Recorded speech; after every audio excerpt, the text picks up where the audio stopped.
Hello everyone, আসসালামু আলাইকুম। সবাই কেমন আছেন? দেখতেই পাচ্ছেন নতুন আরেকটি রেসিপি নিয়ে চলে আসলাম। তো আজকে হচ্ছে থাই স্যুপ রান্না করব। তো থাই স্যুপটা কিভাবে রান্না করি সেটা আপনাদের সাথে শেয়ার করব। এখানে দেখেন আমি মাশরুম নিয়েছি থাই পাতা, কাঁচামরিচ, লেবু পাতা, আদা আর হচ্ছে একটু পেঁয়াজ। তো সব কিছু আমি একসাথে মিশিয়ে নিব। এখানে নিয়েছি চিকেন আর হচ্ছে চিংড়ি মাছ। বিসমিল্লাহ। তো এখন সব কিছু একসাথে দিয়ে, আর এখানে নিতে হবে ডিমের কুসুম। আপনারা চাইলে হাঁসের ডিমও নিতে পারেন, আমি এখানে মুরগি ডিম নিয়েছি। জাস্ট কুসুমটা নিতে হবে, ডিমের সাদা অংশ থাকা যাবে না। বিসমিল্লাহ। তো এখন সব কিছু দিয়ে দিলাম সুন্দর করে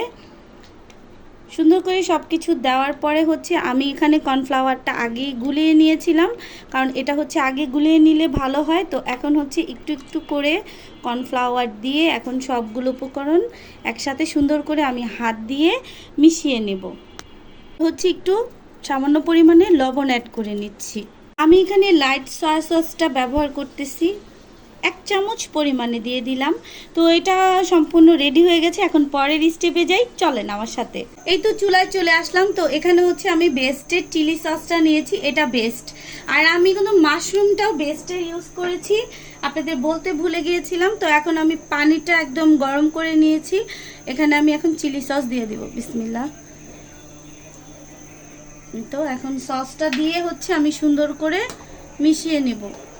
তো এই তো মিশিয়ে নিলাম। এখন হচ্ছে পুরো একদম গরম পানির মধ্যে হচ্ছে যে মিশ্রণটা আমি মিশিয়েছি সেটা এখন দিয়ে দিচ্ছি। এটা কিন্তু সম্পূর্ণ গরম পানিতে দিতে হবে। এই তো বিসমিল্লাহ।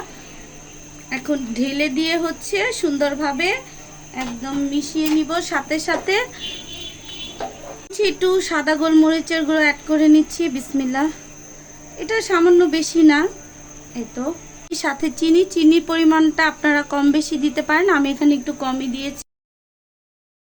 তো এই তো দেখেন মাশাআল্লাহ কালারটা কিন্তু আস্তে আস্তে চলে আসতেছে।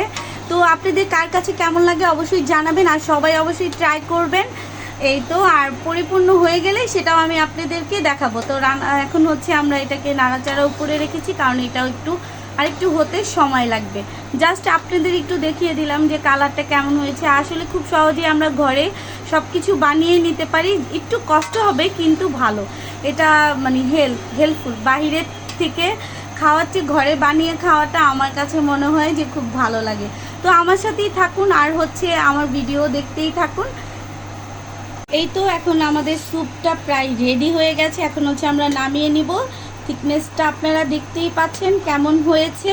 এখন হচ্ছে নামানোর আগে আমি এখানে লেবুর রস দিয়ে দিচ্ছি। এখানে আমি একটা লেবুর রস নিয়েছি। বিসমিল্লাহ। লেবুর রসটা দিয়ে হচ্ছে জাস্ট একটু নেড়ে চেড়ে চুলাটা বন্ধ করে দিতে হবে। তো হয়ে গেল। তো আপনাদের কাছে কেমন লাগলো কমেন্ট বক্স অবশ্যই জানাবেন। তো পরিবেশন করে আপনাদেরকে দেখিয়ে দিচ্ছি। রেডি হয়ে গেল। সরি আমার ঘরে ধনেপাতা ছিল না, তাহলে একটু উপর দিয়ে দিলে আরও সুন্দর লাগতো দেখতে। তো আপনাদের কাছে কার কাছে কেমন লাগলো অবশ্যই জানাবেন, আর সবাই অবশ্যই বাসায় ট্রাই করবেন। আর সবাই ভালো থাকবেন। ভিডিওটা আজকের মতো এখানেই শেষ। আসসালামু আলাইকুম।